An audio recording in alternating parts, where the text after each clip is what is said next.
tidak ada satupun jurnal atau penelitian yang menerangkan tentang akibat dari orang yang sakit dikarenakan puasa secara Islam.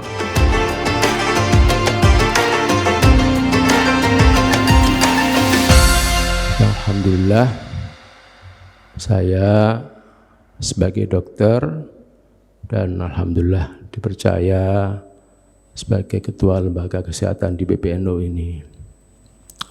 Tentunya terkait dengan kajian kali ini, saya ingin mengajak kepada hadirin, jamaah dan juga diri saya sendiri agar senantiasa mendekatkan diri kepada Allah Subhanahu wa taala dan kita manfaatkan Ramadan ini sebagai upaya untuk meningkatkan ketakwaan kita kepada Allah Subhanahu wa taala. Saya mengambil salah satu ayat yang berisi tentang apa yang semestinya atau tugas kita sebagai manusia ini yang diberikan oleh Allah Subhanahu wa taala. Sebagaimana firman Allah Subhanahu wa taala, a'udzubillahi minasyaitonir rajim, bismillahirrahmanirrahim. Wa ma umiru illa liya'budullah mukhlisina lahuddin. Kemudian satu lagi, wa ma khalaqtul jinna wal insa illa liya'budun.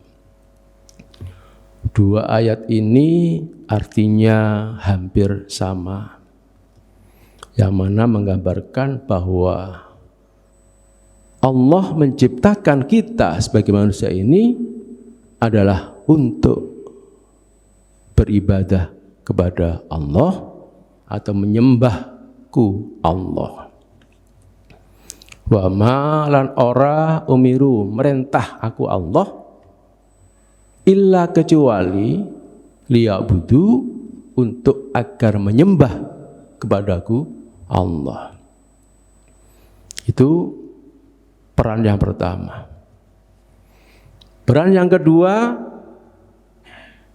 potongan ayat juga, inni ja'ilu fil ardi khalifah. Jadi Allah akan menjadikan manusia ini sebagai khalifah.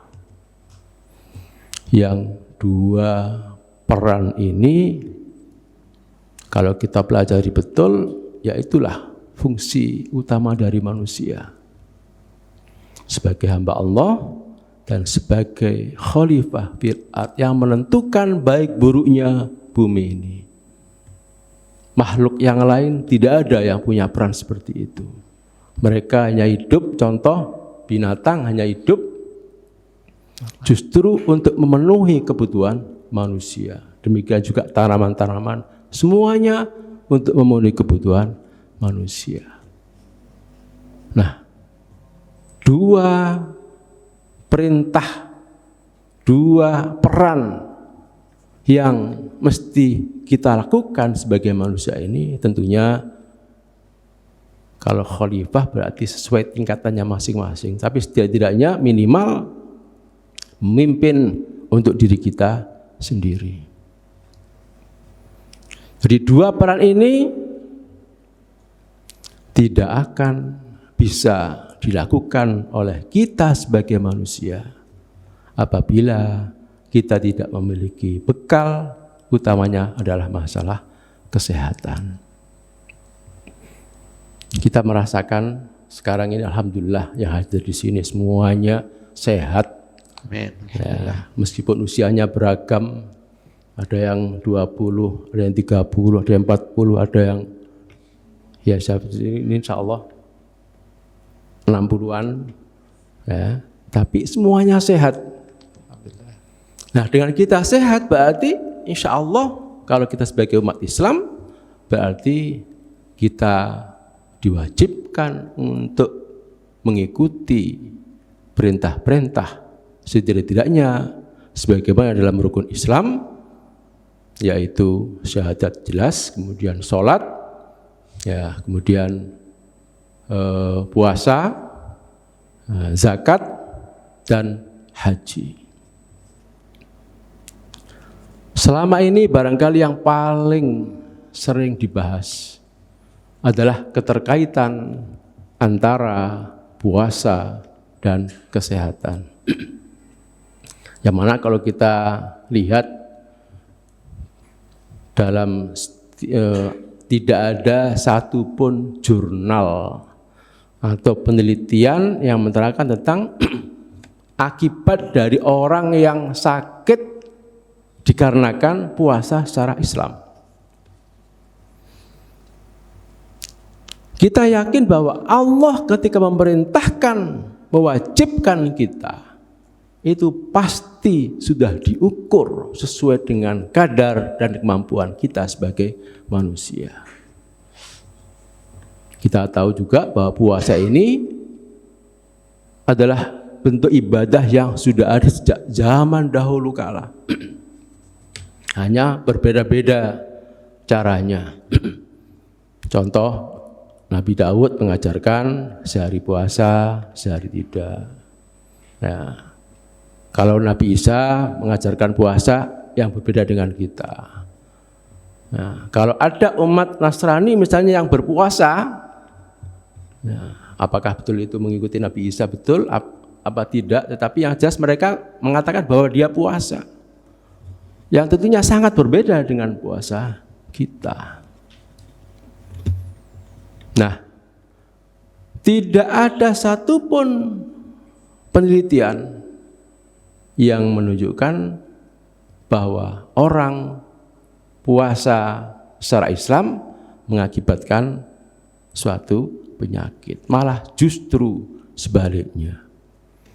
Ya, sebab kalau kita secara teori kedokteran, kemampuan manusia itu andai tidak makan, tidak minum sama sekali, itu bisa bertahan sampai seminggu. Tapi andai minum saja, masih makan, itu kemampuan kita itu bisa lebih dari 2 minggu. Nah, sementara puasa yang diajarkan secara Islam hanya puasa mulai dari imsak sampai dengan maghrib. Meskipun kalau kita melihat sesuai dengan daerahnya atau tempat-tempat tertentu ada di negara, misalnya di daerah kutub utara atau kutub selatan, ketika musimnya misalnya musim panas, ya, itu bisa imsaknya jam 2. Maghribnya jam 10. Itu pun selama dia memang niat puasa, maka pasti masih mampu dan kuat. Paling sama juga seperti di kita. Awal-awal hari pertama itu adaptasi dulu. Hari begitu kedua, ketiga dan seterusnya. Seperti sekarang hari ke-15 insya Allah justru kalau kita sampai misalnya lebih dari sebulan itu tidak makan siang sudah menjadi hal yang biasa. Itu memang manusia memiliki kehebatan di situ. Manusia itu sebuah makhluk yang paling bisa beradaptasi dengan lingkungan, ya. Sehingga manusia ada di alam manapun, misalnya di pegunungan ada, di sekitar lautan ada, di kutub juga ada. Yang itu kemudian mengadaptasikan diri sesuai dengan misalnya dengan pakaian-pakaiannya dan sebagainya.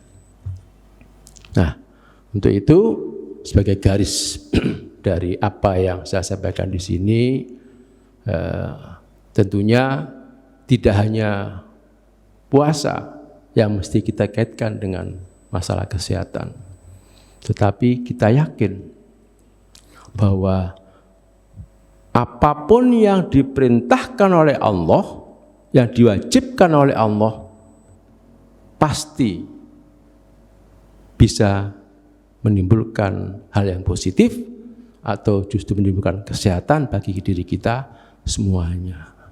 Saya beri contoh sedikit karena waktu, sholat saja. Ya. Orang awam Kadang ada yang menggambarkan, oh sholat itu seperti senam, gitu ya.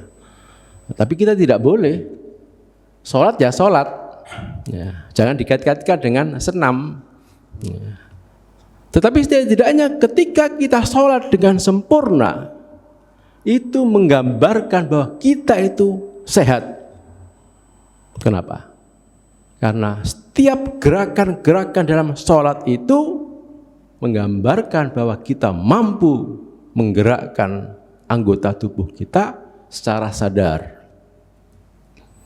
Bapak Ibu mungkin kalau punya orang tua atau kakek atau nenek atau saudara yang sudah sepuh, yang terkena stroke, dokter kan biasanya untuk menguji suruh angkat tangan, ya, angkat tangan gini. Kita di sini insya Allah tadi itu seperti ini berarti angkanya 6 sempurna, ya, sempurna 6. Ada di antara karena sakitnya itu hanya mampu begini, ya. Ada yang lebih sini lagi, ada yang sudah tidak kuat apa-apa, itu skornya 0. Bayangkan kita gerak dalam sholat itu mulai takbir, ruku, sujud, duduk, ya, dan duduknya sholat itu berbeda dengan duduknya orang nongkrong. Dan itu orang barat kalau tidak biasa duduk seperti kita, tidak bisa. Panjenengan lihat, orang-orang barat kalau pas kumpul-kumpul misalnya duduk, kita bersila bisa karena sudah biasa seperti ini, atau duduk tahiyat seperti itu.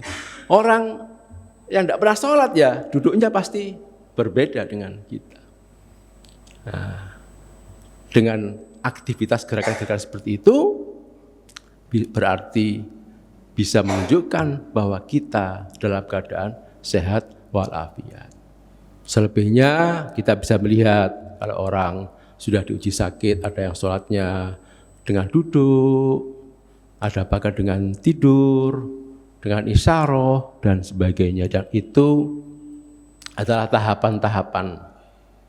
Karena kita memang diperintahkan oleh Allah, sebagaimana Rasulullah SAW bersabda, Si'ilallahul afiyah ba'dal yakin wa tawakkal. Mintalah kamu kepada Allah akan kesehatan, ya, setelah kita dalam keadaan iman dan tawakal kepada Allah Subhanahu wa ta'ala.